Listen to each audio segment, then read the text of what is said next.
I'm Carter Myers. This is another episode of Two Dogs, One Leash. And today we're kind of switching it up. We got Bailey Kosko, and he's a runner for the Oxford Chargers. So it's your senior season this year. What is it like to finally step into that role, kind of be a leader on the team? Right, it's definitely different this year.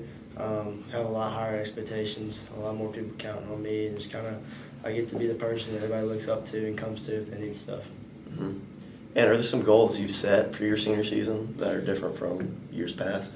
Definitely, each year try to get better, stay consistent and get better. This year I'd like to break 15 in the 5K, and I'd like to break 4:10 in the mile. It was last meet, your younger brother Garrett was telling me you kind of had some struggles. I think you were throwing up. How do you deal with adversity throughout a meet like that? Right, last week I woke up at 3 a.m. Was throwing up. Didn't feel that great. I ended up throwing up 6 times before the race, and pretty sure I had COVID. That's one of those things is getting to be the leader and the captain of the team. Try to make myself always be there, and try to, just because I'm not doing well and not feeling good, don't take everybody else down with me. I just kind of try to keep everybody up, keep everybody motivated, and yeah. What's your relationship been like with Coach Patton? Because I love that guy, but I know you're probably a lot closer than I am with him. Oh, yeah. So some people don't know, I used to play baseball and football and all these other sports. And one big reason I actually decided to stop playing both of them and just solely run. One, because I was a lot better at it than both of them. But two, is just because of the community and the relationships. Coach Patton is, without a doubt, the greatest coach I've ever had.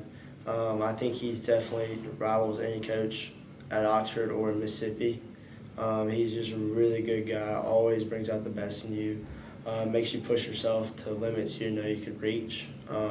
Is always smiling, always happy. Just tries to make you a happier person and a better person overall. He's a great guy. What kind of made you make that decision, though? Because you said obviously you were better at that, but what point in time were you like, I really got to focus in on running? Going into high school, I had a couple of coaches help me make the decision. I was kind of told, you kind of need to start slowing down, and you can't play all the sports as much as you want to. You kind of got to pick, and there's two reasons I kind of mentioned earlier. The community and running, everybody's always happy, everybody's always cheerful and bringing you up, and this kind of God-given ability, and I just kind of had this ability and try to use the best try to use it for the best and glory of God. Nice. All right, Lonnie, you can cut up. Before a race, do you have any kind of pre-race ritual that you would do to get you ready? I do like to listen to music, kind of calm all the nerves down. I usually like to warm up around 15 minutes before the race, kind of get everything loose, feel good. Just kind of keep in the same rhythm for 15 minutes and then get into the line. We always try to pray as a team and do a big breakdown as a team. So that's always nice, and I'd say the ritual helps. How would you say your faith has kind of guided you throughout your career and, well, I would say just in general throughout sports as well, mainly though? Definitely. That's one thing. If you guys don't know me, I'm really big in my faith. Everything I do is for the glory of God. And I think my goal as an athlete is to help bring people to God and try to use them with that image the best I can. I try to always lead the team in prayer before each meet and each race, and just kind of try to keep all my focus on God and less focus on myself. And you also are a big part of FCA. How did you kind of step into that role?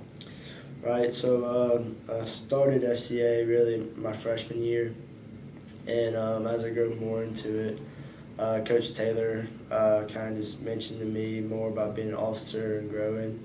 And last year was an officer all year. And then the previous captains, Charlie Frugier and Chase Grafton, nominated me to be the captain this year. And we're from there. What's been the biggest challenge you think you faced throughout your entire career? Without a doubt, the biggest challenge has got to be injuries.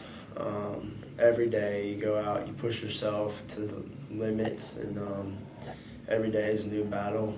And a lot of times with that, your body's exceeding a bunch of limitations, and you kind of got to put your head down and keep going, and that can lead to your body hurting a lot, and a lot of times it can lead to injury, and that's where I found myself most setback is with injuries. Mm-hmm. And is there one you prefer out of the two when it comes to cross country and track? I definitely say I'm more of a track guy. I like the fact that I can range and have different races. With cross country, you kind of have one race, and depending on how that race is, how the rest of your day goes, you do well, and you're happy, you do bad, not as much. But the track, you have multiple different races, and you can do well in one, and if you didn't do well in the other, you can make up for it. Mm-hmm. And you can also just kind of have a different variety of everybody, and it's kind of more of a fun environment, I'd say. Okay. Typically, we'd end this with kind of something stupid, but this one is going to be kind of stupid. So if you're going to be in a hot dog eating contest with your brother, Okay. who do you think would win, and how much do you think you would win by or lose by?